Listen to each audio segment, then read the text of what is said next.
Hoy en Mundo Gastro vamos a hablar de la importancia de la gestión con Mario González. Bienvenido, Mario, a Mundo Gastro. Muchas gracias. Bueno, Mario y yo, para que entendáis un poco, hemos trabajado en muchos proyectos juntos y hemos trabajado de la mano en OSPE, que es la consultora de Mario. Y bueno, lo primero de todo, ¿quién es Mario González y cuál es tu especialización dentro del mundo de la hostelería? Vale, muy bien.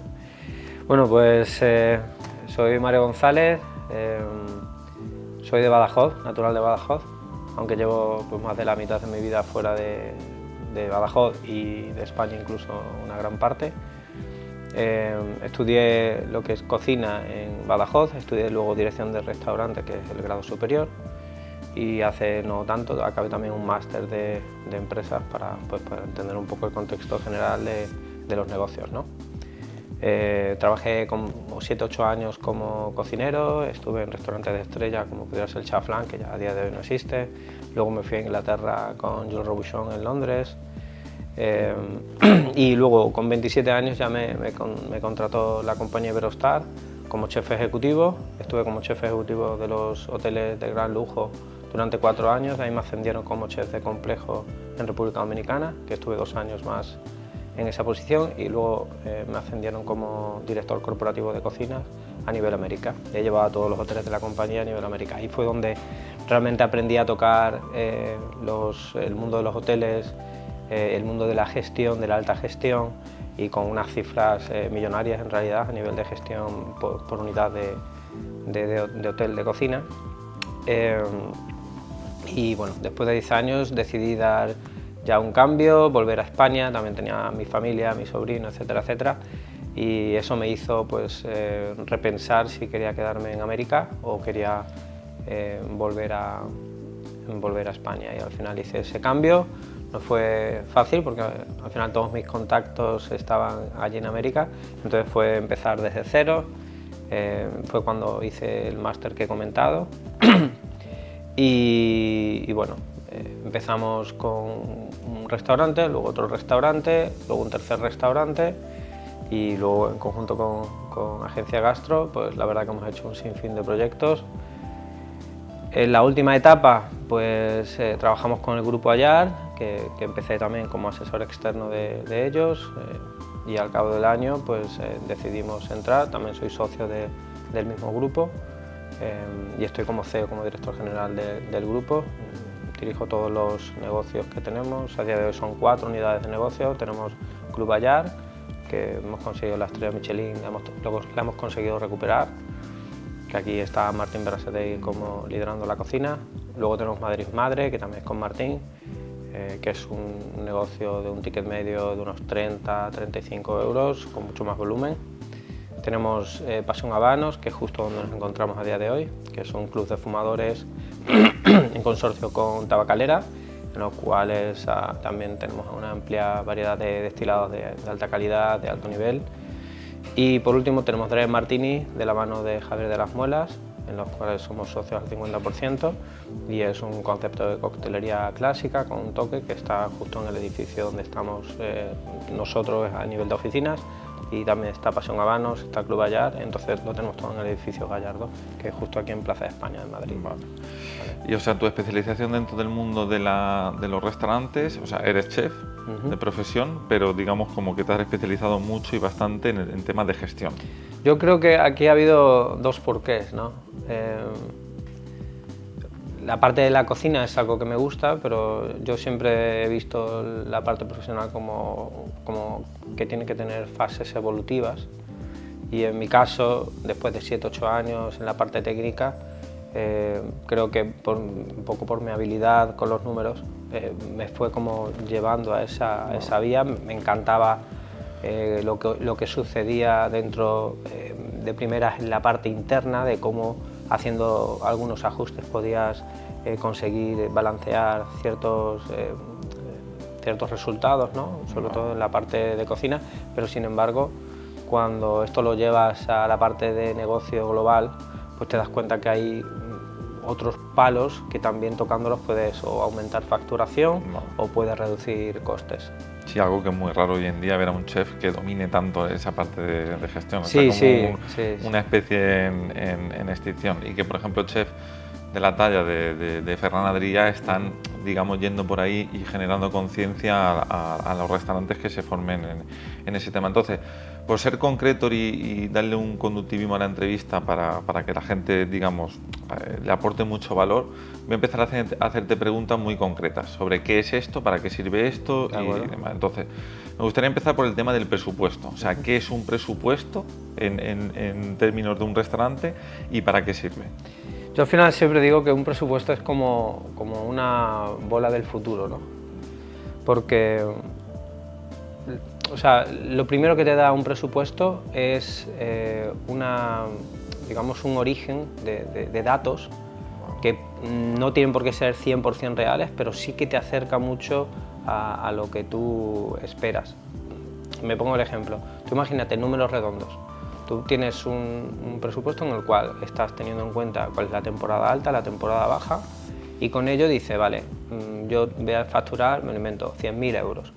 ¿Vale? De esos 100.000 euros dice, voy a costearme en materia prima A y B, alimentación y bebida, un 30%. En coste personal un 35% y en alquiler y gastos generales tanto. Vale.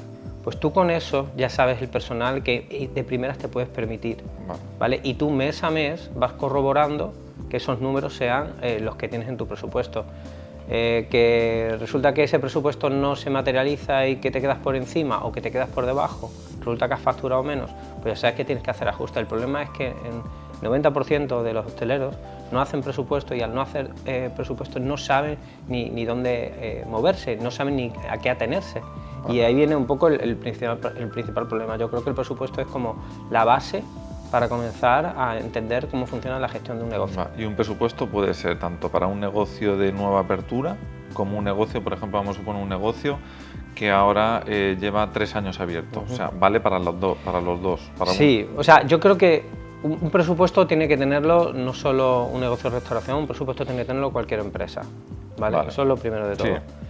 Pero la diferencia cuando tienes un presupuesto de nueva apertura es que te vas a guiar, a no ser que conozcas la zona, a no ser que conozcas ya ese público objetivo, etcétera, etcétera, no te va a dar unos resultados reales. ¿Qué pasa? Cuando tú tienes un restaurante que está abierto durante 3 años, tú solo tienes que mirar históricos para saber en qué números te has basado. Entonces la facturación la puedes obtener, puedes saber perfectamente cuándo es temporada alta, cuándo es temporada alta. Entonces sí que entiendes cómo funciona ese público objetivo tuyo. Vale. ¿Y cuáles son, digamos, los 4 o 5 indicadores más importantes que tienes que tener en cuenta en ese presupuesto? En ese presupuesto, al igual que en lo que es tu cuenta de resultados, hay 4 valores que son clave. Primero, la facturación. Hablamos siempre de base imponible, saber diferenciar dentro de esa facturación lo que es la venta de bebida y la venta de comida, ¿vale? Hay que intentar que estemos siempre en torno a un 80-20, 80% comida, 20% de bebida. Cuanto más alta sea la bebida, mejor, porque va a reducir también tu coste tu food cost, que se dice, ¿no? Luego, a partir de ahí, tienes que medir el coste de comida. Cuando hablamos de food cost, ahí en realidad estamos sumando comida y bebida, ¿vale? En esta parte tú tienes que intentar que no te pases de un 30%. ¿Qué pasa? Que hay restaurantes que, debido a su estructura de la oferta, restaurantes de carne, y dependiendo de dónde te muevas, a lo mejor tú no eres capaz de estar por debajo de un 30%, pero el margen que te lleva a lo mejor un chuletón o tal es muy bajo, y sobre todo que ahí luego estás reduciendo otras variables, como puede ser el coste de personal. Cuanto más elaboración tengas dentro de esa cocina, más personal vas a requerir. Si tú en realidad lo que estás hablando es de un chuletón o una carne que va a la brasa, tú sabes que el coste de elaboración a nivel de timing, ¿no?, de tiempo, es mucho más bajo que el que tiene que crear un plato y tiene ese plato 10 elementos, por ejemplo, o las elaboraciones, los puntos de elementos que tiene cada uno de esos platos que se conlleva. Y luego está los gastos generales, como podríamos decir el alquiler o el resto de gastos generales, que puede ser la inversión de marketing, ¿vale? La electricidad, tal, que es, luego hay otra forma de verlo, que son gastos fijos y gastos variables, ¿vale? Pero yo en mi estructura financiera me gusta tenerlo siempre de esta manera. Vale. Y en ese presupuesto imagino que habrá que hacer como unos balances mensuales, ¿no? Eso, o sea, ¿qué son y cómo se mide con esos balances? O sea, pon un ejemplo de una estructura clara en base a, por ejemplo, ahora en el grupo Ayar, de cómo hacéis un balance mensual para que la gente, digamos, le quede claro. Vale. O sea, el presupuesto tú lo tienes que hacer siempre sobre septiembre, octubre, ¿vale? Para que tú a partir de enero sepas exactamente lo que vas a necesitar para empezar ese nuevo año. Y luego el balance, al final es cuando tú cierras un mes, tú tienes ese balance. Ese balance es tu cuenta de resultados del mes. Entonces tú comparas esa cuenta de resultados y dices, vale, el EBITDA, ¿vale? O beneficio bruto, ¿vale? Dice, tiene que ser de un 20% o tiene que ser de un 18% en ese mes. Entonces tú al final comparas el presupuesto con la realidad y ahí dices, vale, pues nos hemos quedado un 2% por debajo, un 3% por debajo, o resulta que no, que hemos cerrado en línea o incluso hemos obtenido más beneficio, que a día de hoy cada vez más complicado, ¿no? Vale. Y luego también se hacen semanalmente. No. Nosotros, o sea, yo lo que aconsejo, lo que hacemos en todos los negocios nuestros es lo que llamamos la hoja de reporting, o sea, reportes semanales. ¿Vale? Entonces tú cada semana, tú tienes que tener, a ver, la diferencia entre un hostelero regular y un hostelero que controla la gestión está en el control. Vale. Entonces, la mayor parte de los hosteleros lo que esperan es al trimestre que tu gestor, tu gestoría te diga, tienes que pagar tanto de IVA. No. ¿Vale? Y eso es un error. No. ¿Vale? ¿Por qué? Porque tú después de 3 meses tú ya no puedes cambiar el pasado. Sin embargo, si tú semana a semana llevas un control, especialmente de tu coste de materia prima, de tu coste personal, que es muy sencillo cuando tienes las herramientas adecuadas, lo único que tienes que llevar a cabo es, estoy pasado, señores, hay que apretar. Vale. Vamos bien, continuamos. Entonces al final es como una hoja de guía, una hoja de ruta para esos empleados también, para esos jefes departamentales. O sea, yo a mi equipo le tengo semanalmente, el lunes recibe una hoja de reporte. Señores, vamos bien, señores, vamos mal. Señores, hay que continuar, señores, hay que apretar. ¿Vale? Y es la única forma de que tú al final, imagínate, si tú tienes 100.000 de facturación y tú tienes 30.000 de coste de materia prima de presupuesto, ¿vale? Tienes un coste de personal tienes en presupuesto 35 o 33, pero resulta que te estás yendo a un 40%. Y coste de materia prima, en vez de un 30, tienes un 40%. ¿Vale? Si estamos hablando que tienes un 20% de EBITDA, de beneficio bruto antes de pago de impuestos y amortizaciones, si tú te pasas un 10%, un 8% en ese coste de materia prima y te pasas otro 8% en lo que sería un coste de personal, si tu alquiler está por encima de un 5%, que es lo habitual, que es hasta un 10%, estamos diciendo que ya estás perdiendo dinero. Eso, si tú llevas un control semanal, como a mí me gusta hacerlo, lo puedes controlar. Puedes corregir, ¿no? Pero si tú pasas el mes, ese mes ya no tiene salida. No. ¿Vale? Y eso pasa un mes, pasa otro mes, pasa otro mes. Incluso la gente, como no lleva a cabo ni siquiera un control anual, hasta que no le dicen en la gestoría, no te queda dinero. Tienes que un ejemplo, nos han llegado hace no mucho a la consultoría una empresa que factura con unos números bastante interesantes, casi 1 millón de euros de facturación, y sin embargo, como no tiene control sobre la materia prima y sobre el personal, con esos números había palmado en el año 85.000 euros. 85.000. Claro, entonces yo le hago un estudio y le digo, mira, estos tendrían que ser tus números, y si tú sacaras estos números, o sea, la diferencia tendría que ser de unos 250.000. ¿Por qué? Porque creo que los beneficios calculados reales con un buen control tendrían que haber sido en torno a 170.000 euros. 170.000 menos 85.000 que estos problemas son 250.000 euros, ¿sabes? Entonces, esa es la gran diferencia en realidad. ¿Y el EBITDA que estaba hablando, o sea, exactamente qué es? ¿Y cómo se saca? El EBITDA son unos... son como los términos empleados en inglés, ¿no? Que es EBITDA, que es earned, como beneficios, before, sí, después de... interest, taxes and amortization, o algo así. Es como beneficios antes de pago de impuestos y amortización, ¿vale? Entonces, cuando tú le quitas a la facturación, base imponible siempre, no incluimos el IVA, le quitas el coste de materia prima, ¿vale? Alimentación y bebida, le quitas el coste personal, le quitas los gastos generales incluyendo alquiler, ahí te da un número, ¿vale? Es un porcentaje y un total en euros o en dólares o lo que sea. Eso es el EBITDA, eso es con lo que tú tienes que trabajar, ¿vale? En hostelería los ideales serían 30% materia prima, 32% de coste personal, 18% de gastos generales y para que te quede un 20% de EBITDA. Eso es en una gestión ideal, ¿vale? Y con unos números ideales, con una facturación adecuada, con unos costes controlados. Así sería lo mejor que se podría sacar de un negocio. Vale, o sea, los porcentajes, para que quede claro, hay que distribuirlo en materia prima, en personal, en alquiler también. Pero el alquiler entraría dentro de los gastos generales. ¿Qué pasa? Que es un punto importante porque en algunos casos puede llegar a significar un 10%, entonces a mí me gusta tenerlo incluso cuantificado aparte. Vale, o sea, sacándolo, ¿cómo sería todo? O sea... Pues sería, primero arriba tendrías la facturación, vale.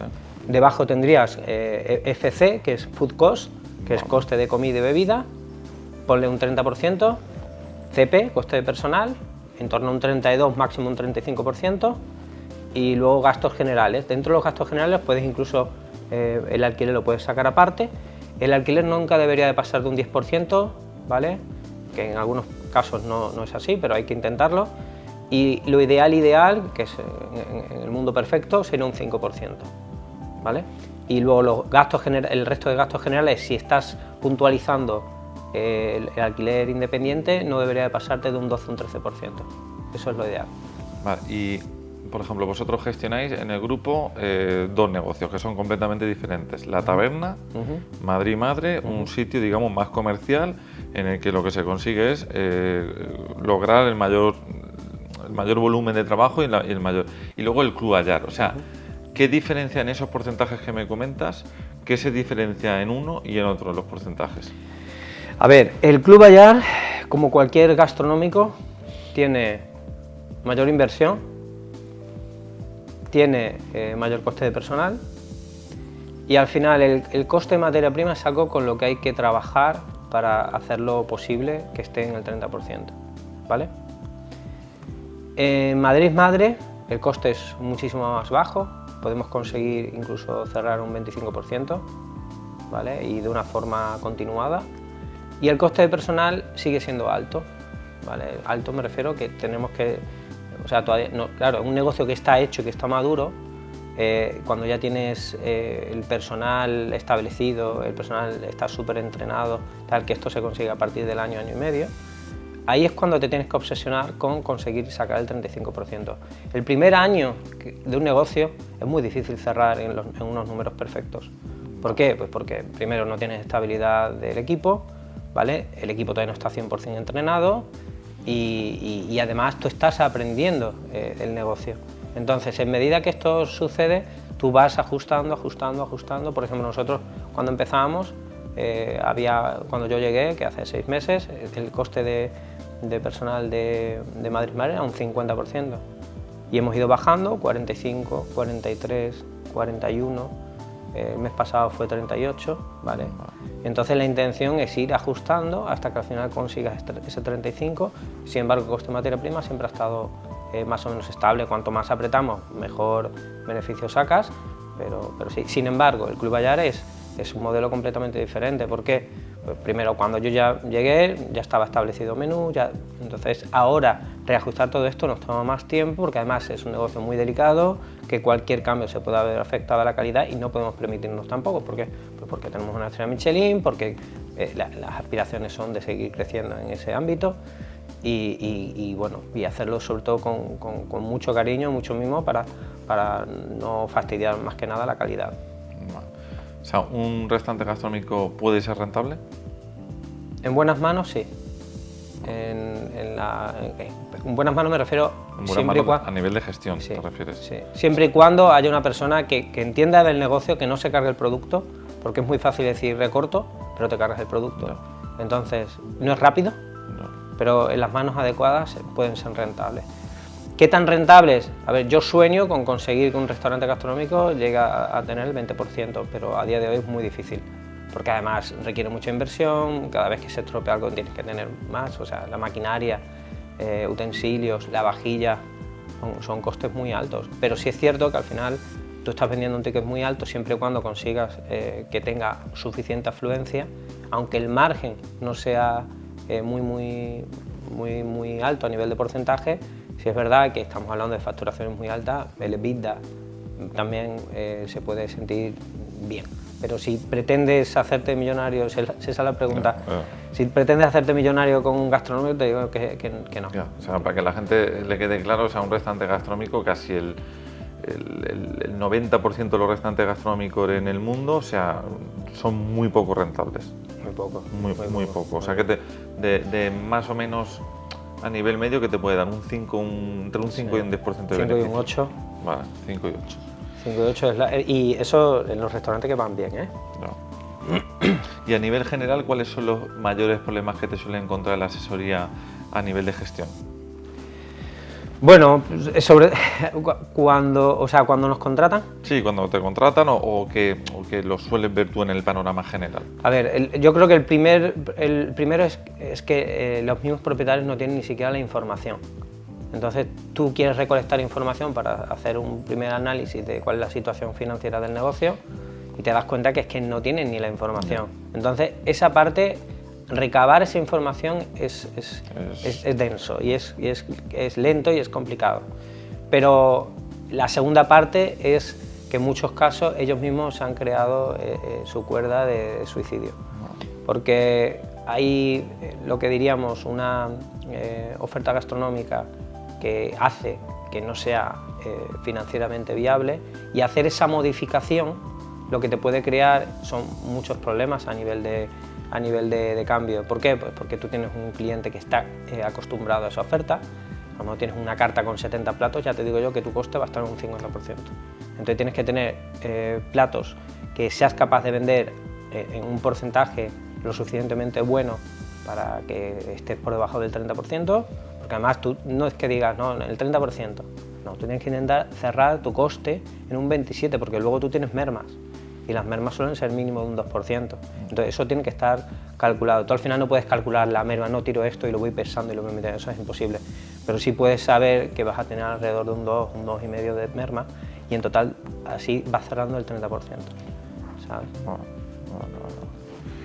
Y, o sea, ¿cuáles son los márgenes promedio para que a la gente le quede claro que quiere abrir un restaurante que te suele dar de beneficio?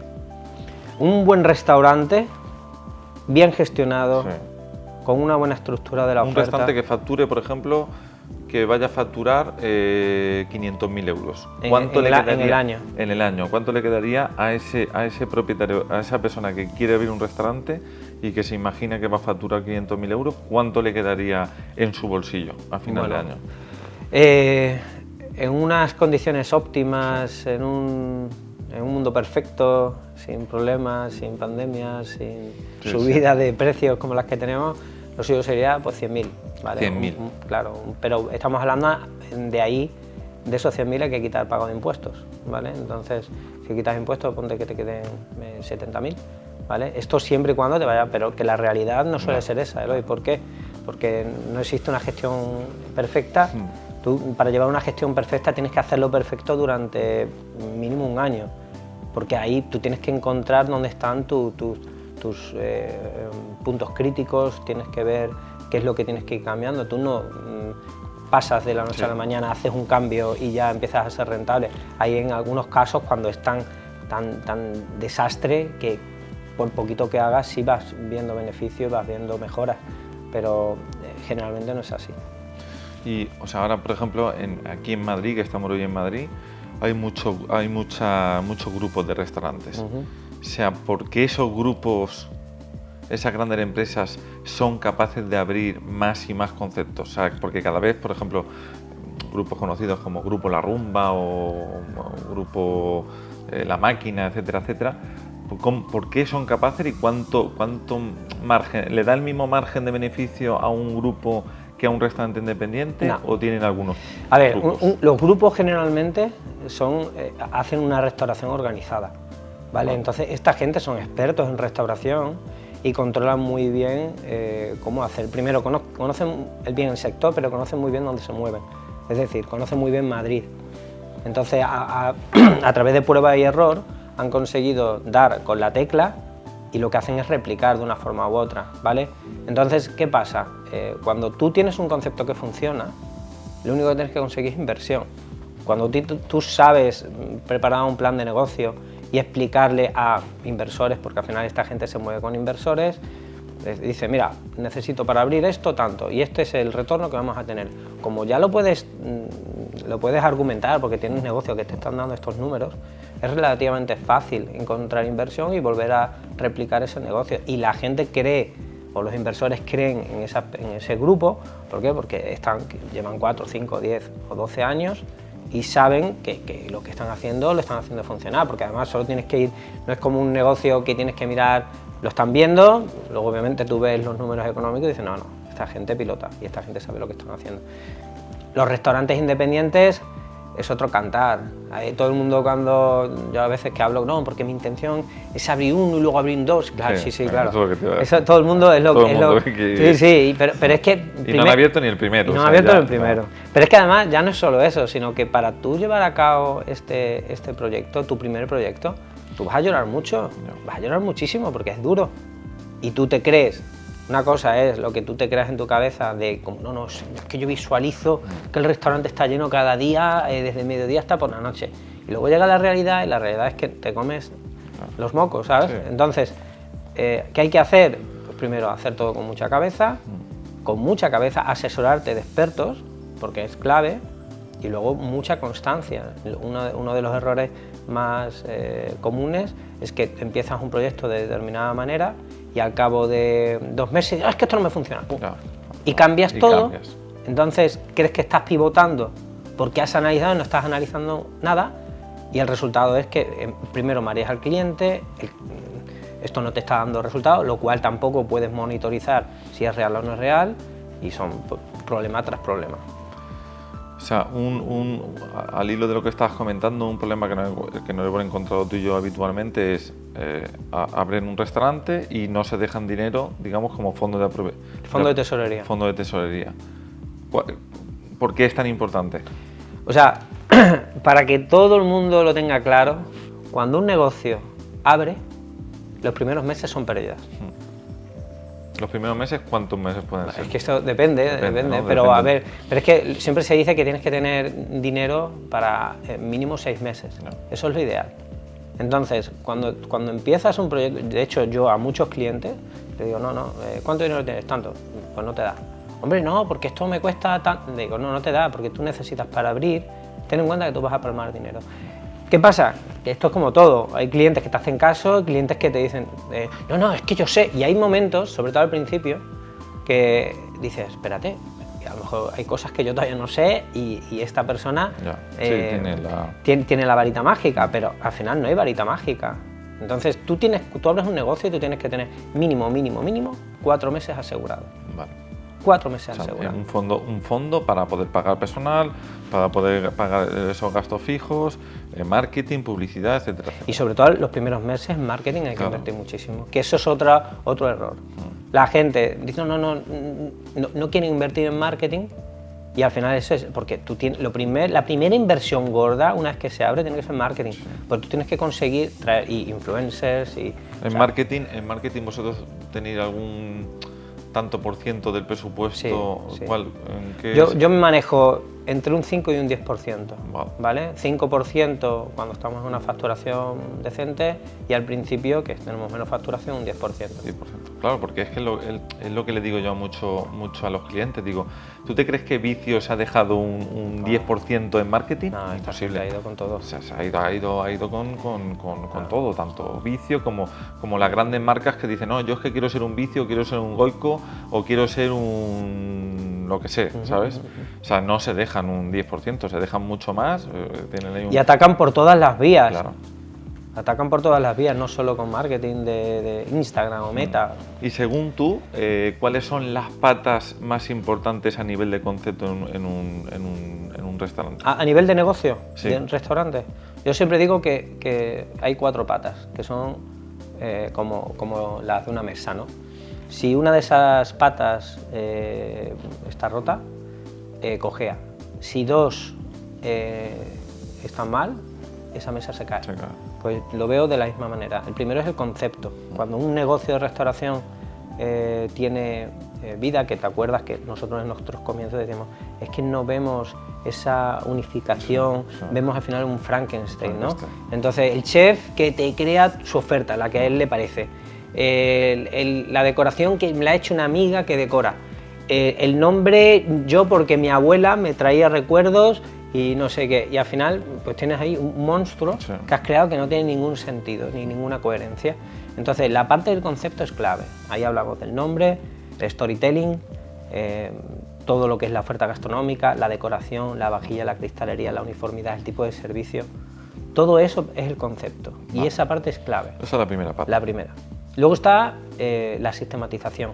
A día de hoy es complicado, tal y como está el aspecto laboral, que tú dependas de un jefe de cocina o de un jefe de sala. Entonces tú lo que tienes que hacer es estandarizar procesos al máximo para no depender de ellos. Porque ocurre en muchas ocasiones que ese jefe de cocina se va y te hace un agujero que esa cocina solo la sabe hacer y empiezan los problemas. Entonces tú tienes que estandarizar. ¿Esto cómo lo consigues?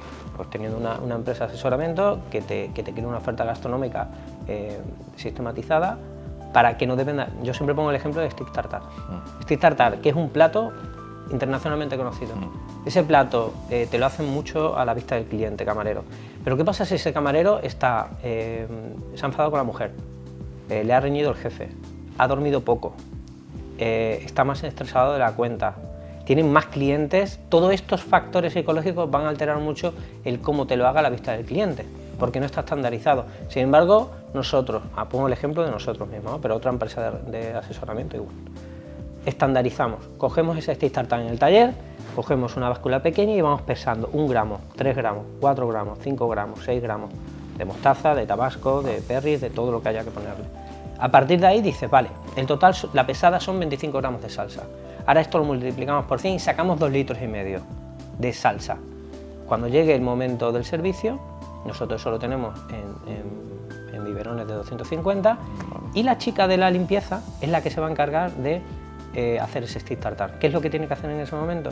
Con una báscula normal, pone un bol, con una tijera los 100 gramos de carne que ya está picada, añade 25 gramos de salsa, pam, pam, pam, pam, pam, al plato.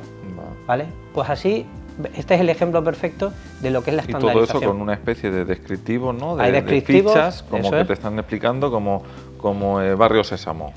Paso 1, paso 2, paso 3, paso 4, fuera. Eso es. Entonces esto ayuda muchísimo a que tengas sobre todo consistencia, ¿vale? Y asegurarte de que tu negocio pues sea siempre con una misma calidad. Vale. Pata 1, concepto. Pata 2, sistematización. Pata 3, gestión, ¿vale? Es todo lo que hemos hablado, de tener tus presupuestos, tus informes, etcétera, etcétera. Y paso 4, gastromarketing. Vale.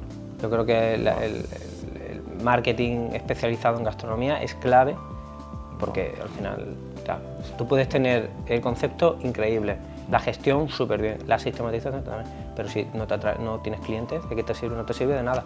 Vale. Una creencia que yo veo habitualmente y que, bueno, que ahora se ha puesto de moda es hablar de los escandallos.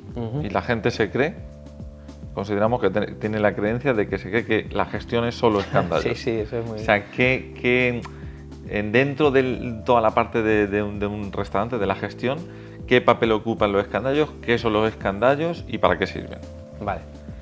A ver, sí, esto que dices es muy común. Te viene un cliente y dice, la gestión, no, yo hago escandallos, ¿no? Escandallos. Sí, escandallos. Al final el escandallo de la gestión puede ser un 15%. Un 15%, no es más. ¿Por qué? Pues porque tú tienes que saber cuánto te cuesta un plato, ¿vale? Y en medida que ese plato es más complejo, con más razón lo tienes que saber. Cuanto más elementos tiene una receta, obviamente más margen tienes de que ese escandallo esté mal hecho, ¿vale? Pero si tú al final lo que lleve a ser un conteo real de tu economía, teniendo en cuenta los factores que hemos dicho antes, de facturación versus coste de comida. Eso es una forma, la primera forma es, vale, estoy en un 30%, me va bien. A partir de ahí, ¿hago escandallos? Tienes que hacer escandallos, sí. ¿Necesitas hacer un escandallo al detalle? Yo lo recomiendo, pero también quita un montón de tiempo. Yo creo que es mucho más importante invertir en un sistema de gestión eficiente, ¿vale? Que no te lleve mucho tiempo, pero que te haga que tengas el control de tu negocio semanalmente, a invertir, yo qué sé, 60 horas en hacer todos los escandallos, que creo que hay que hacerlo, indudablemente, pero también puedes hacer unos escandallos rápidos, ¿sabes? Al final, tú ten en cuenta que los escandallos generalmente, cuando tú hablas de un plato en sí, el 80% del coste se lo lleva la proteína, ¿vale? Y luego, si te pongo un ejemplo, yo qué sé, el steak tartar, volviendo a ese plato, si tú haces ese escandallo, o sea, si te cuesta 3,50, ¿vale? O incluso menos, vamos a ver, 2,80. De esos 2,80, 2 euros van a ser la proteína, va a ser la carne, el solomillo, lo que pongas. El 80% se lo lleva la proteína. Claro, exactamente. O sea, manejando la proteína, digamos que tienes... Claro, y luego tú lo que haces es le añades un 20% más a eso. A ver, si estamos hablando de la proteína y luego resulta le metes caviar o le metes trufa y tal, pues eso alterará mucho el resultado. Pero en rangos normales es siempre así. La proteína tiene el mayor impacto. De hecho, cuando tú haces un inventario o haces un análisis de coste, tú verás que en torno a un 50 a un 55% es todo proteína, carne y pescado. De un 15 a un 18 es fruta y verdura. Los secos puede estar en torno a un 6-8%, daily productos como lácteos y tal, otro 8-10%. Entonces tú trabajas siempre con esos márgenes y con esos porcentajes, y siempre es así. Estaban hablando de la importancia también has hablado antes de la importancia de trabajar con aplicaciones y demás. Yo sé que tú trabajas con aplicaciones y que es una persona que siempre está buscando tendencias nuevas con nuevo software, con inteligencia artificial y demás. ¿Con qué aplicaciones trabajas para gestionar esos, o sea, que no se te vaya, que no se te disparen los productos, etcétera, etcétera? Y cómo la gestionas en el día a día. ¿Con qué aplicaciones trabajas también? A día de hoy, yo he probado varias. Para mí la que mejor funciona a día de hoy es Haddock. Haddock para mí es clave porque, por un lado, tienes el sistema de albananes y facturas, en las cuales a través de una foto se te digita automáticamente. O sea, tú haces una foto y ya te lo chupa el sistema y te lo vuelca directamente. Y te lo vuelca directamente por producto, por precio, por cantidades. Entonces, a nivel contable, te ahorra muchísimo tiempo. Una vez que lo alimentas bien y que aprendes a manejar la herramienta debidamente, te puede dar incluso cuenta de resultados, ¿vale? Entonces, esa parte es para mí la fundamental para la herramienta de gestión, porque además también te hace escandallo, te hace inventarios. Bueno, la haces tú, pero es a través de la información que le ofreces a la misma herramienta, ¿no? O sea, ahora con este baile de precios que hay, ¿no? Digamos que viene de lujo porque a nivel de escandallos, ¿no? O sea, si te ha subido, por ejemplo, el salmón, te ha subido un 20%, digamos... Un 20% es una locura, pero poner un 5, un 7%. Un 5 o 7%, o algo que te ha subido al 20%, lo que sea. O sea, esta aplicación lo que te ayuda es a que los escandallos siempre los tengas, digamos, como que... Sí, son como controlados, ¿no? Como un controlador. Bueno, en parte es eso, pero vuelvo a lo mismo. Ya no solo por la parte de escandallos, sino por la cuenta de resultados. O sea, si tú compras y vas comprando y ves que tu coste dentro de la cuenta de resultados te dice que estás a un 30 y tantos, o un 39, tú sabes que estás alto. Entonces, oye, señores, entonces ahí es cuando ya te metes en el análisis de precios. Y entonces, oye, pues he encontrado otro proveedor que tiene el salmón, me lo invento, un 15% más bajo, ¿vale? ¿Esto cuánto nos supone? Compro, me lo invento, 100 kilos al mes. Pues estos son 150 euros. O sea, que te ayuda a tomar decisiones como incluso sacar el plato de la carta porque ves que el precio de venta se te dispara y tu cliente se va a mosquear, por ejemplo, lo que sea, va a tener subir o bajar el precio o lo que sea, ¿vale? O sea, te ayuda a tener una visión en súper tiempo real y que no pasen, por ejemplo, 2 semanas y estás palmando pasta para que tomes decisiones muy rápido. O que no pase un trimestre, hayas perdido 15.000 euros Eso. y ya diga, bueno, ¿y ahora qué hago? Sí, porque la gente se cree que no, pero que puedes perder 15.000 euros. Contra más vendas ese plato de salmón, Pero fácilmente. por ejemplo, fácilmente. te puedes yo no entiendo cuando me dicen la gente, no, es que este plato no lo puedo quitar porque le pierdo dinero, pero la gente viene por esto. Mira, pues darle la vuelta y adáptalo, porque esto es una cagada. Claro. Tú no puedes tener, por mucha atracción de cliente, tú no puedes tener un plato que te haga perder dinero, porque pero es que es ridículo, es que va en contra del sentido del negocio. Sí. Y luego lo hablábamos también con María José San Román de Monastrell, que decía, es que hay que invertir en aplicaciones, porque una aplicación que te va a costar a lo mejor, no sé, es que a nosotros no nos patrocina ninguna aplicación ni nada por el momento, pero una aplicación que pongamos que te cuesta 100 euros al mes, que te llegue a ahorrar con esa visión que tengas diaria de que te desvíes y que al final de trimestre hayas palmado 15.000 euros, y la gente que yo conozco clientes que por no pagar 100 euros al mes, por el miedo ese de no invertir en digitalización, inteligencia artificial y demás, o sea, desestiman eso y luego cuando te das cuenta al año han palmado a lo mejor 25.000 euros por esa creencia de no invertir en digitalización. Vale, retomando un poco el tema de que me parece un tema muy interesante y que hay una creencia en el sector también que está muy arraigada, es la dependencia de un chef. O sea, ¿qué mensaje le darías a la gente para que se meta en la cabeza, sobre todo gente que va a abrir un restaurante que no son chef y que digamos que lo van a abrir con una visión más empresarial como gestionando el negocio? O sea, ¿qué mensaje le darías a esa gente para dejarles claro que no pueden y no tienen que depender nunca de un chef? Vale. A mí los chefs me van a matar con esto, pero sí, bueno. Estamos hablando de negocios y yo creo que lo primero y más fundamental es en la creación del concepto que tengan muy claro, o sea, tienen que tener muy claro cuál va a ser la línea de negocio, cuál va a ser el ticket medio, y a partir de ahí se cree la oferta gastronómica. Vale. Y que se haga una oferta que no sea excesivamente compleja y que tenga, yo hablo mucho de la economía circular dentro de la cocina. ¿Esto qué significa? Que tú tienes un plato con una elaboración, me lo invento, un timbal, o sí, vamos a decir venga, un timbal de pimientos, de tomates confitados con queso de cabra, y luego lleva pesto de tomate, ¿vale? Y alguna otra cosa, ¿no? Pero imagínate, pesto de tomate. Ese pesto de tomate lo tienes que usar en otra elaboración, ¿vale? Y ese tomate confitado lo puedes utilizar en otra elaboración, pero si es una elaboración que te toma mucho tiempo hacerlo, pues a lo mejor no.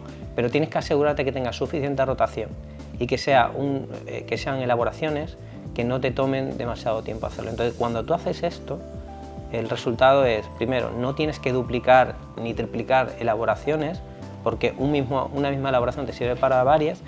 Te aseguras de que no tengas de que tengas suficiente rotación de estocaje y que no se te fermente, ¿vale? Y por otro lado, te aseguras que te lo puede hacer casi cualquier persona. ¿Qué es lo que sucede cuando tienes un jefe de cocina? El jefe de cocina no sabe de estandarización. El jefe de cocina hace su cocina.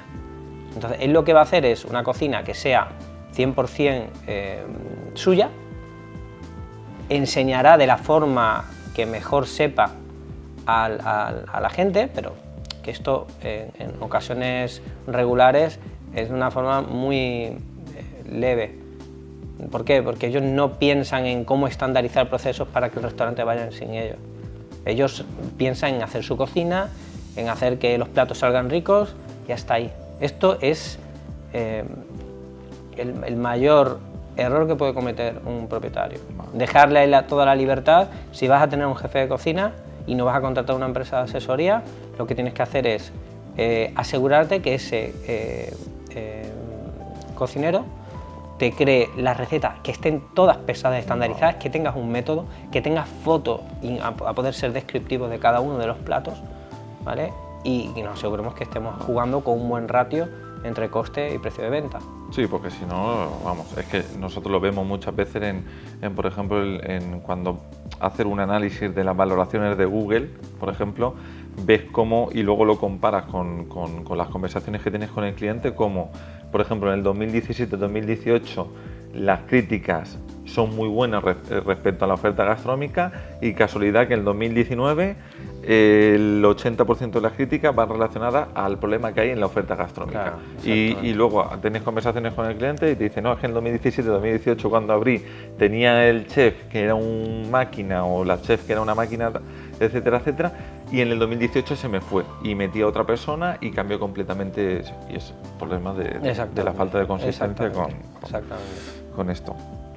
Un problema también muy habitual es encontrarte restaurantes que tienen cartas infinitas, con 45, con 50, incluso con 60 referencias. Y hasta 70. Oye, hasta 70.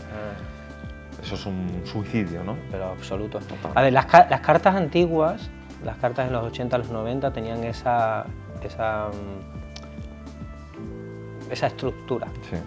¿Qué es lo que sucede? Que con el tiempo y con la eficiencia y con el desarrollo, la ingeniería de menú, te das cuenta que no necesitas ni tantos elementos en tu carta y que además cuanto más elementos, lo normal es que termines teniendo mayores problemas a nivel de coste. ¿Por qué? Porque tú no puedes controlar cartas de 60 y 60, es imposible. Tú tienes que controlar y sobre todo eso, que un elemento te sirva para otro. Entonces en realidad lo que estás es reduciendo elementos en la carta. Una carta que tenga más de 40 platos está casi garantizado que va a estar por encima del 30%. De food cost. Vale. Sí, creo que es casi inevitable. Sí. A no ser que tengan... O sea, una carta ideal, referencias que 30, para mí, 35. Sí, 30-35 en una carta potente. Y luego jugando, ¿no? Con sugerencias, con que te queda una excedencia o te viene algún producto que has pillado una oferta, lo que sea, pues sacarlo fuera platos de temporada, sugerencias del chef, ya podéis ir haciendo. Vale. Pero incluso si hicieras eso, yo me iría a 28 platos y luego más 4 o 5 platos de sugerencia. Vale. Cuando hablas de la ingeniería de menús ligada al neuromarketing, ¿cómo lo hacéis? ¿Cómo lo hacemos? Pero de tu parte, ¿cómo le facilitas el trabajo a una... O sea, ¿qué indicaciones le da una agencia de marketing para que en armonía con ellos hagas que esa carta sea todavía más rentable aún? Pues aquí hay 3 factores. Uno es elegir platos que sean muy buenos, pero que sean muy rentables y que estén en torno a un 20% de coste. ¿Vale? Eso es lo primero. Tienen que ser diferentes y tienen que ser sugerentes y eso lo consigues a través de la descripción y a través de la vajilla. Si tú utilizas una vajilla de diseño, utilizas una vajilla personalizada en esos 4 o 5 elementos, además de eso le añades unas descripciones y luego ya vosotros os encarguéis de meterle pues, fotos o vídeos, lo que conseguimos es un resultado brutal. Si tú consigues que esos 4 o 5 platos sean los platos de mayor venta, lo que vas a conseguir es que tu coste de comida se reduzca aún más. Aunque tengas platos que estén en torno a un 28 o un 35, ¿vale? Que no debería de pasar de un 30 a un 32. Si tu venta está como enfocada a esos 4 o 5 platos estrellas, vas a vender mucho más de eso. Y esos platos van a ser los que al final consigan que tu coste baje. ¿Vale? Entonces esa es la clave en realidad. O sea, un ejemplo práctico para que la gente lo entienda. O sea, la diferencia de que un plato estrella tenga un margen de beneficio de X a otro plato estrella con toda esta estrategia tenga un margen de beneficio Y. O sea, te pongo un ejemplo. Solomillo asado, vale, con patatas, con puré de patata, sí, y espárragos. Vale. ¿Cómo te suena eso? Normal. Sin embargo, ya te digo, asado de buey a baja temperatura, glaseado en su jugo, con parmentier de patata trufado y espárragos crujientes a la brasa. Mucho mejor. ¿El mismo plato? No, el segundo es más barato. Vale. ¿Por qué? Porque en el primero yo te estoy utilizando el solomillo. En el segundo yo te estoy utilizando una carne de segunda que la estoy cocinando a baja temperatura, lo cual se queda con mantequilla, que luego va glaseada con un jugo de carne, ¿vale? Que luego hago un puré de patata, pero es un parmentier, porque además le añado un poquito más de nata y además le pongo un poquito de aceite de trufa o tartufato, ¿vale? Lo cual le aporta presencia, le aporta sabor y es diferente. Y luego con unos espárragos crujientes que al final lo que hago lo paso por la brasa o los lamino y me invento cualquier historia para ponérselo al lado, ¿vale? A lo mejor estamos hablando de un solomillo, que puede ser un solomillo premium, un solomillo madurado y todo lo que tú quieras, a lo mejor de coste te puede salir en torno a 5 o 6 euros. Sin embargo, el otro a lo mejor lo podemos conseguir por 2 euros, 2,80 €. Pero además de esto, luego resulta que yo ese plato no solo te lo voy a poner bonito y montar bonito, sino que además le vamos a poner una campana y le vamos a poner un poquito de humo de romero, ¿vale? Entonces lo presentamos y le digo, aquí tenemos nuestro plato estrella, ¡pum! Se lo quitamos, le sale humo, le huele a romero, le huele tal. Y yo ese plato te lo estoy vendiendo a 24 euros o a 26 euros. El otro solomillo, nosotros lo estoy vendiendo a 26, 28, con mucha suerte. O seguramente si estamos en un restaurante tal, a lo mejor no puedes pasarlo de 22, 23. O sea, a lo mejor estamos vendiéndolo a un precio o inferior, me refiero al solomillo, o a la misma nivel. Pero la diferencia es que uno me cuesta entre 5 y 6 euros y otro me cuesta entre 2 y 3 euros. ¿Sí? Y además de eso, yo te voy a hacer que ese plato sea el que más se venda. ¿Por qué? Porque te pongo una descripción, como ya hemos dicho, de la leche y además vosotros vais a meterle un vídeo en el cual se vea cómo se quita por la campana y tal. Entonces, claro, el resultado y digamos el éxito está más que garantizado. O sea, la importancia de la fotografía gastronómica especializada, o sea, de fotógrafos que se han especializado en fotografía gastronómica y en vídeos gastronómicos, o sea, es crucial para aumentar las ventas. Pero ya no solo para la venta, porque es que yo creo que el cliente entra o es potencial a partir de que entra en la página web. Claro. Entonces, el momento que entra a la página web y ve esa campana saliendo, o sea, yo quiero probar aquí. Sí, lo hablaba con Pablo Cabezal y de Cenando con Pablo, que lo conocemos, hemos colaborado con él y demás, y hablaba igual, o sea, la importancia de la fotografía y el vídeo gastronómico, o sea, hoy en día es súper importante. O sea, nosotros trabajamos con fotógrafos, como por ejemplo Fotogastro, o Fran Pericas, que son fotógrafos con los que trabajamos, y es crucial su trabajo. Es clave. Súper importante porque es que incitamos, o sea, hablando en plata, excitamos al cliente a que tome acción. De hecho, ¿cómo se llama este tipo de la comida pornográfica? ¿No? Sí, el ¿no? food porn. El food porn, ¿no? Sí. Vale, otra creencia también, pueden montar otra creencia, es que muchos hosteleros también se creen que abriendo todos los días van a ganar más dinero. Y yo, o sea, sé de primera mano que tú has llegado al restaurante y has dicho, mira, señores, vamos a hacer una cosa, o sea, estáis hablando de lunes a domingo, os propongo que hagamos este ajuste, que rebuscamos personal así. Como un ejemplo básico para que la gente también entienda que... A ver, pero hay dos factores, ¿eh? O sea, si tú tienes un negocio el cual tiene mucha masa crítica, es decir, que tiene un flujo constante de paso, ahí yo sí te diría que en las horas pico especialmente tienes que intentar abrir todos los días, ¿vale? Pero si estamos hablando que tú haces, lo primero que tienes que hacer cuando llegas a un negocio es analizar las ventas, los días de venta y las horas de venta. Entonces, cuando tú analizas esto y ves que los lunes baja la facturación en torno a un 40%, dices, ostras, pero si yo termino el domingo en la tarde o el domingo a las 4 y el domingo en la noche estoy facturando 300, 400 euros solo. Entonces 300, 400 por 4 semanas son 1200, pero sin embargo yo estoy haciendo al personal que me haga más horas o estoy haciendo que necesite más personal.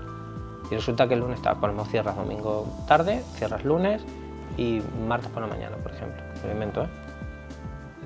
Claro, de esta manera tú te das cuenta, primero, que nos ha afectado mucho el coste y, sin embargo, que puedes tener un ahorro de 2-3 personas. 2.5 personas, imagínate. 2.5 personas en sala y más una persona en cocina, estamos hablando de 3.5. A un promedio de 2.000, 2.100 que te cuesta una persona, estamos hablando que son casi 7.000 o 7.000 euros. ¿Vale? 7.000 euros. Si tú al final estás dejando de facturar 4.000, tienes un ahorro de 3.000 euros. ¿Vale? Entonces, esto cada negocio es diferente, sí, pero es una de las cosas que hay que analizar siempre. Ver los horarios. Sí, pero que la gente no sepa analizar. La gente se cree que porque entre dinero... Van como burros, o sea, se creen que porque abriendo de lunes a domingo, y es lo que digo yo muchas veces, o sea, que tú abras un lunes y un martes y tengas solamente 2 mesas y el cliente se lleve la percepción de que ese restaurante está vacío, cuando puedes concentrarlo y generar, digamos, también esa sensación de imposibilidad de reservar y que se concentre todo a lo mejor en un jueves, viernes, sábado y domingo, pues puede ser una buena estrategia. Totalmente. La vajilla, súper importante hoy en día, ¿no? Clave. ¿Cómo haces tú, ¿vale? Para elegir la vajilla y para combinarla con esos platos estrella y demás? A ver, todo dependerá del presupuesto que tenga el cliente. En un restaurante con un buen presupuesto, pues me iré a vajillas de un nivel medio alto. Tampoco, yo no me voy a vajillas de 100 euros, o sea, lo tengo claro. Vajillas en torno a 20-30 euros, cuando hablamos de una vajilla de un nivel medio alto. Cuando hablamos de conceptos y de restaurantes que se pueden hacer, tú lo sabes, conceptos muy chulos con un coste mínimo, pues ahora hay incluso almacenes de vajilla al peso que hacen una vajilla que a lo mejor no es la más duradera, pero es que a lo mejor por 400 500 euros tienes una vajilla completa. Completa, ¿no? Claro, o sea, cuando de normal, rollo. ¿cuánto sería? Hombre, tu mínimo para empezar a trabajar en vajilla 5.000 euros. 5.000. Sí. Y dices que hay almacenes, por ejemplo en Madrid, de 400, vajilla 500, portuguesa, que en lugar de 5.000 bajamos a 400, 500 euros. Pero sobre todo porque, pero claro, y luego está la creatividad del chef que te sepa hacer emplatados chulos, diferentes, modernos, complementados, a que pongas una cosa con otra, y eso ayuda mucho, ¿sabes? Entonces yo creo que es clave tenerlo bien gestionado de esta manera. ¿Vale? Sí. O sea, la importancia por recalcar, la importancia de contratar a un asesor o una persona especializada, como decías, de rodearte de gente buena. Es que, ya te digo, con esos movimientos, en lugar de gastarte 5.000 euros en una vajilla, en un concepto que a lo mejor no tiene un super presupuesto para invertir, o sea, te ahorras 4.500 o 4.000 euros simplemente por saber dónde están esos contactos y por saber dónde están. Pero es que hablamos solo de vajilla. Claro. Pero es que aplica la cristalería, aplica la cubertería, en la parte vuestra 3/4 de lo mismo. Pero es que incluso hay restaurantes que a lo mejor están perdiendo 80.000, o ya no es que estén perdiendo 80.000, es que están dejando de ganar. Simplemente, aunque le hiciéramos un concepto nuevo y sea costoso para ellos, es que le saldría la asesoría gratis, ¿sabes? Porque piensa que de una forma u otra el cliente final va a conseguir esa retribución que de primera es un desembolso, pero al final vas a conseguir esa retribución en formas de porcentaje de beneficio, ¿no? Entonces, ahora estás ganando un 6, resulta haces un concepto nuevo y subes un 14, ¿vale? Si estamos hablando de 100.000 y te quedan de eso un 6, estamos hablando son 6.000 euros, ¿vale? Si ya en vez de un 6 un 14 ya son 14.000, ¿vale? 14.000 estamos hablando de una diferencia de 8.000, 8.000 por 12 son 100.000, ¿vale? Entonces, si, yo qué sé, imagínate 20, 30, que tengas que invertir y resulta que estás ganando 100.000, aún así te sale gratis y encima estás ganando más dinero que el anterior. Sí, como el ejemplo que ponía antes del negocio este último. Eso es. 2 preguntas más y liquidamos. Cuéntanos algún caso de éxito o varios casos de éxito concretos que hayas tenido en la asesoría, que digas, me entró este restaurante, le corregí el tema de personal, el tema de food cost y demás, y pasó de dejar de ganar esto a ganar esto. Vale. 2, 3 concretos. Pero con nombre... O si no quieres nombre, bueno, es decir, ubicaciones. Bueno, pues por ejemplo Atroz fue uno de ellos en Castelldefels de Barcelona. Ya ahora, a día de hoy, nuestra clienta es nuestra amiga Silvia. Había pasado por 2 asesores anteriores y claro, ella no estaba, de hecho empezó primero con tu parte y tú le dijiste, oye, que mira a Mario porque tal. Tenía el coste en un 45%, coste de producto. Coste de producto 45%. Y tenía 5 personas en cocina. ¿Vale? Era una cocina que está muy bien, pero era una cocina que no era ni rentable, que era compleja, que le creaban bastantes, digamos, problemas, ¿no? en servicio, bloqueos, etcétera, etcétera. Hicimos un cambio completo, con una vajilla de piñero también, con una cocina mucho más divertida. Y ahora mismo pues, está un 30% de coste de materia prima. El personal no sé exactamente, pero pasamos de 5 personas a 2.5 personas. 2.5. Sí, o sea, tiene 2 personas y una persona a media jornada. Y va como un tiro, además la facturación ha ido incrementándose sin parar y va muy bien. Y luego otro puede ser el de La Lumbre en Rivas, que fue en pandemia, nos llama Alberto, que no lo conocíamos, a día de hoy también otro cliente amigo, y bueno, estaban facturando, no me acuerdo, eran 15.000, estaban muy mal. Y ahora, bueno, va como un tiro, realmente va muy bien, ¿no? Lo mismo, hicimos un cambio completo, se hizo un restylist también de la parte de interiorismo con Carmen, estuvo con toda la parte, al final mantuvimos el nombre, mantuvimos el concepto de parrilla, pero le dimos una vuelta y bueno, va muy bien, o sea, cuatriplicaron, quintuplicaron facturación y muy bien, ¿no? El ejemplo de Mallorca, o sea, cuando entras tú en la negociación de la máquina y de la cocina, que era un problema muy habitual, que entren, por ejemplo, personas que el único objetivo que tienen es vender, no se preocupan por el negocio, no saben ni cuál es el concepto, no saben cuál es el ticket ideal y les venden un cocinón de, por ejemplo, de X. ¿Cómo fue aquello? Ahí, si no recuerdo mal, hace ya unos años, claro, nosotros llegamos cuando el proyecto ya estaba algo maduro, pero la cocina le habían hecho una propuesta y me parece que eran 225.000. Y encima no era una cocina estándar, no era ni siquiera una cocina a medida ni nada. Y conseguimos con otro proveedor un diseño completo por 150. O sea, tuvieron un ahorro de 75.000 euros.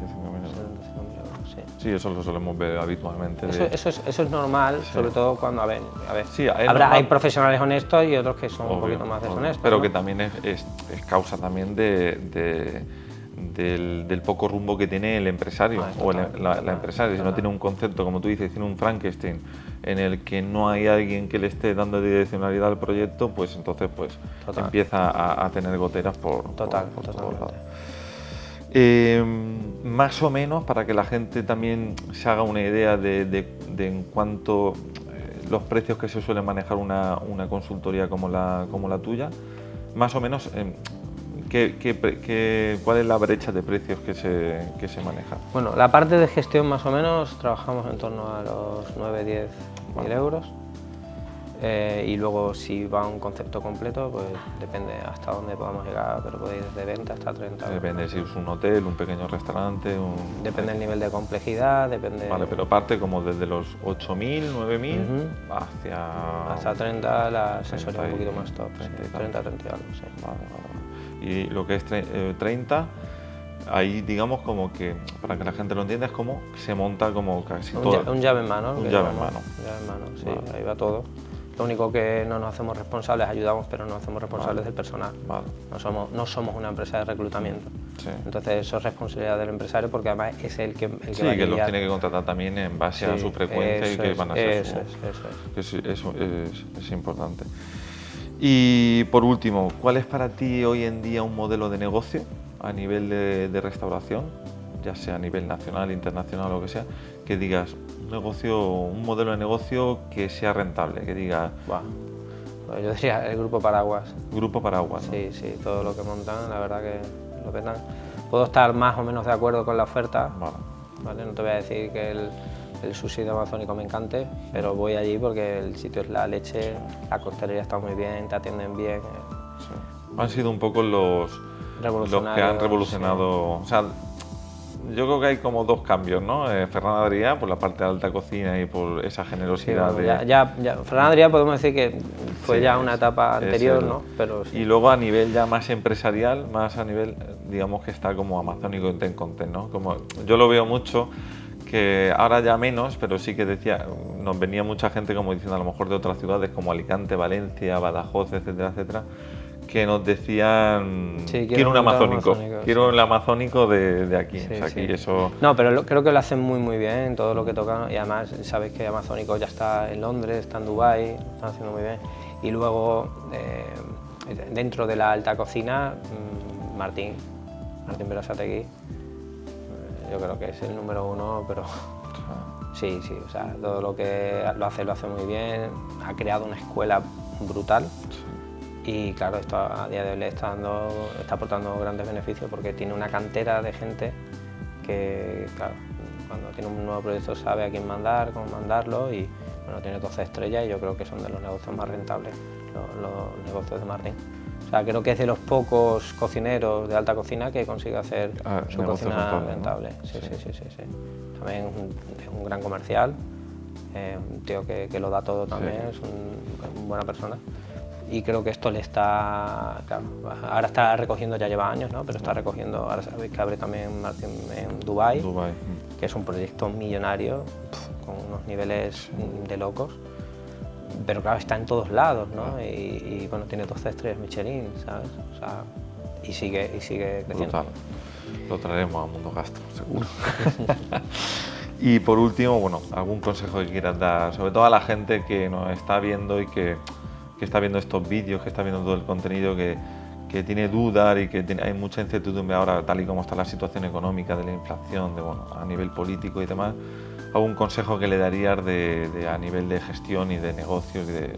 Hombre, yo creo que lo primero de todo es que aprendan la gestión de su negocio, porque no tiene ningún sentido empezar un negocio de restauración sin saber cuáles son los criterios mínimos de una restauración organizada. Entonces nos preocupamos mucho de la carta, nos preocupamos mucho de la decoración, pero no nos preocupamos de la parte base, que es que si tú no tienes una buena gestión y un buen marketing, es que no tienes negocio.